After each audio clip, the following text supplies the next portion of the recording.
दर्शन न करना हो तो केवल भगवान की स्तुति, भगवान का नाम भी ले लेवे तो वो नरक से जाने से बच जाता है।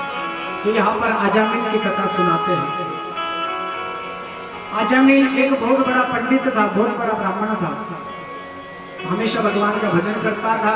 एक समय ऐसा आया कि उसने एक गणिका को देख लिया, उस गणिका के प्रति इतना आकर्षित हो गया कि उसने गणिका को अपने घर पर लेकर आया। अब नित्य नियम से भजन करने के लिए प्रातः काल में उठा, भजन करने लगा तो उस गणिका ने डांट दिया कि क्या भजन करते हो, जाओ धन कमा कर लाओ। अब जैसी संगत है, संग में वैसा बिगड़ गया। वैश्य थी गणिका, उसको घर पर लाकर रखा, उसके बनाया हुआ अन्न खाया, उसकी बुद्धि विकृत हो गई और वो सदाचारी ब्राह्मण क्या करने लगा, चोरी करने लगा, डाका डालने लगा, मदिरा पान करने लगा, मांस भक्षण करने लगा। इतना बिगड़ गया कि डाकू अजामिल के नाम से जाने लगा। अब महाराज एक समय ऐसा आया कि अयोध्या से कुछ संत श्री धाम वृंदावन जा रहे थे, तो वृंदावन जाते जाते अजामिल का गांव पड़ गया। अजामिल का गांव पड़ा तो रात्रि का समय था। कुछ संतों ने कहा कि एक भक्त से पूछा कि भाई यहाँ पर किसी भक्त का घर बताओ, हम रात्रि पर यहाँ पर विश्रांति करना चाहते, प्रभु का भजन करेंगे, भगवान को भोग धरेंगे और यहीं पर भोजन कर कर विश्रांति करेंगे और प्रातः काल में चले जाएंगे। तो जो एक व्यक्ति था वो संतों का उपवास करने लगा, कहीं मन में विचार करने लगा कि ऐसे भक्त का घर बताता हूँ कि हमेशा याद रखूंगे उस भक्त को। तो उस व्यक्ति ने क्या कहा कि यहाँ से आगे जाओ, संत अजामिल का घर है, वहां पर जाओ, वो आपको बड़े बड़े भोजन करवाएगा, सुंदर सुंदर आपको दक्षिणा भी देगा और भगवान की कृपा से आपकी पूजा भी कर लेगा।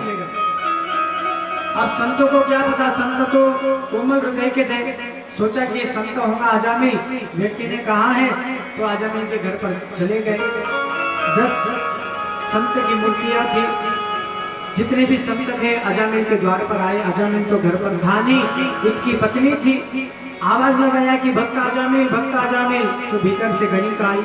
गणिका ने देखा इतने सारे संत मेरे दरबार में, उसके नेत्र सजल हो गए। पूछा कि क्या काम है? बोले हमने सोचा कि ये भक्त अजामिल का घर है, किसी ने कहा। तो बोले बाबा क्षमा करे, मेरे पति कोई भक्त विक्त नहीं है, वो तो मदिरा पान भक्षण करते हैं, वो तो डाकू है। आपका कोई किसने चेष्टा की है आपकी? बोले ठीक है, हम यहाँ पर रुकेंगे नहीं, हम जा रहे हैं। लेकिन गणिका ने क्या किया, उनके चरण पकड़ लिए। बोले आप मेरे दरबार में आए हैं अतिथि बनकर और मैं आपको ऐसे जाने नहीं दूंगी।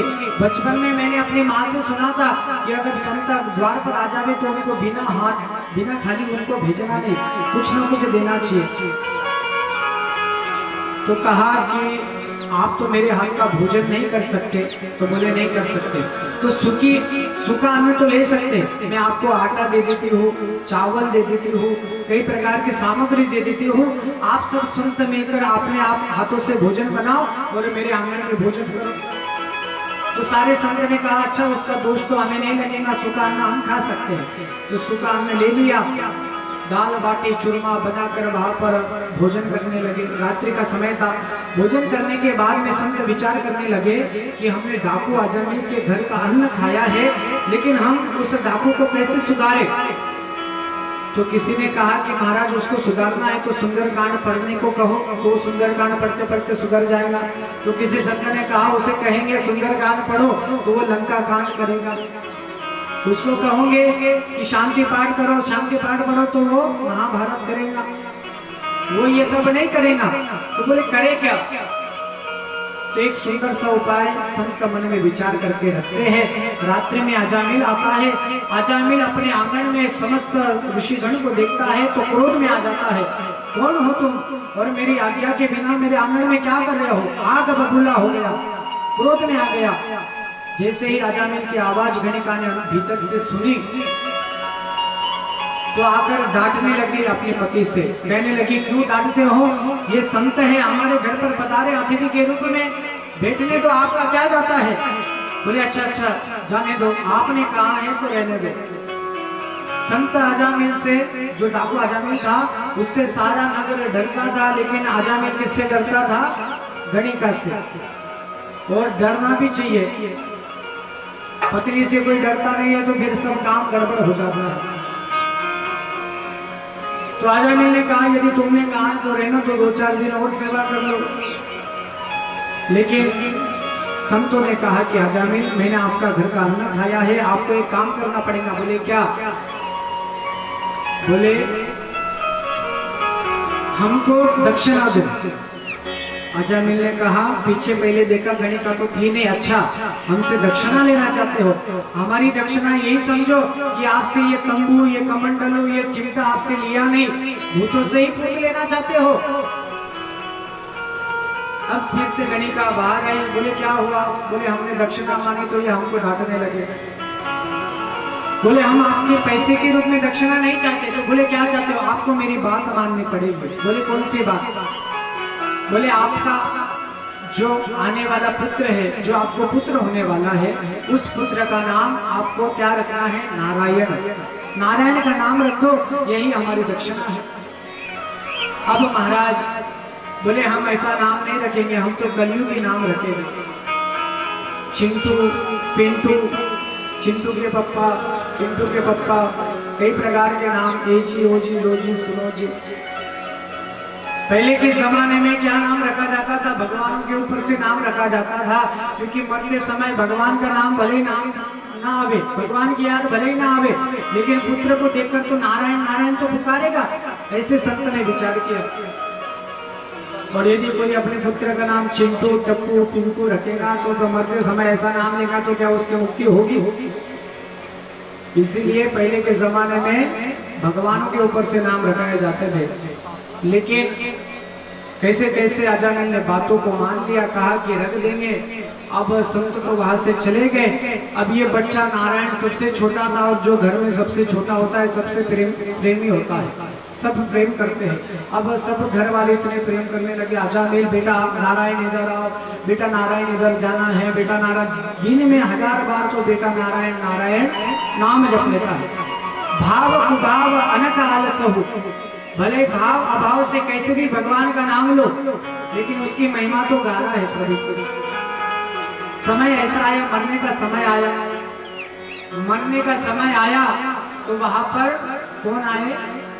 यमदूत पधार गए। उसके गले में जैसी रस्सी डाली, वो यमदूत को देखकर घबरा गया, चिल्लाने लगा, पुकारने लगा कि क्या करूं क्या करूं। तो नारायण सामने था, उसका बेटा सामने खड़ा था, तो नारायण नारायण आवाज पुकारने लगा। और जैसे नारायण का नाम लिया तो वहां पर 4 हाथ वाले पार्षद पधार गए। भगवान के पार्षद वहां पर आ गए और कहने लगे कि यमदूतों से कि जाओ, इसे तुम ले जा नहीं सकते।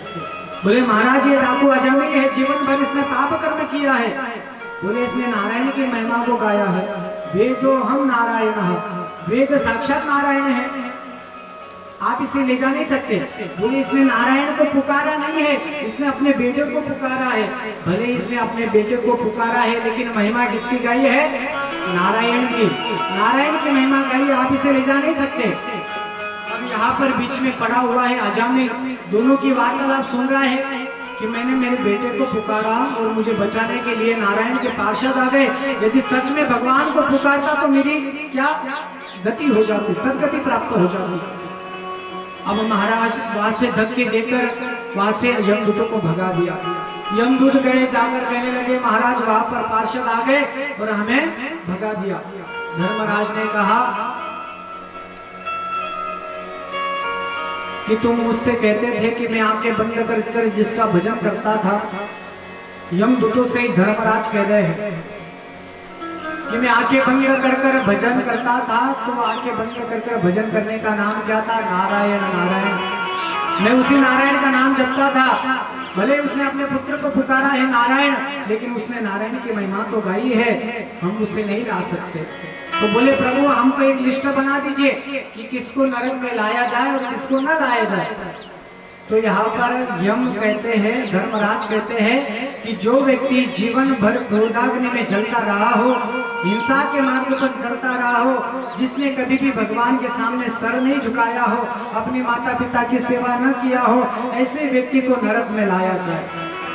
और जो व्यक्ति हमेशा भगवान की सेवा करता हो, भगवान के सामने नतमस्तक संतों की सेवा करता हो, भगवत गीता सुनता हो, भागवत की कथा श्रवण करता हो, कीर्तन करता हो, ऐसे व्यक्ति को यहाँ पर लाना नहीं। तो यमदूत ने पूछ लिया, महाराज जो कथा में आते और कथा में आके सो जाते, ऐसे व्यक्ति को लाना चाहिए कि नहीं लाना चाहिए? बोले ऐसे व्यक्ति को भी नहीं लाना चाहिए, भले वो आकर सोते क्यों ना हो, लेकिन उनके कान में तो कुछ न कुछ तो भगवान का नाम पढ़ता ही होगा। बोल भक्तवत्सल भगवान की जय। तो नारायण नारायण नाम के कारण आज अजामिल बच गया। अजामिल को बड़ी ग्लानि हुई और अजामिल चले गया वन में और भगवान की प्राप्ति करने लगा, भगवान का भजन करने लगा। तो नाम की कितनी महिमा है। पुकारा उसने किसको? अपने पुत्र को, लेकिन बचाने के लिए कौन आ गया? अर्जुन आ गया। तो नाम कैसे भी जपो। मैंने पहले ही कहा कि बर्तन मांजते समय आपको समय मिले तो तब भजन करो, उतने समय भजन करो करो, कपड़े धोते समय करो भजन, जितना हो सके उतना नाम जपो। जपो तो सही, उसका प्रभाव आपको दिखेगा, आपको अनुभूति होगी। इसलिए हर वक्त गोविंद का चिंतन करो।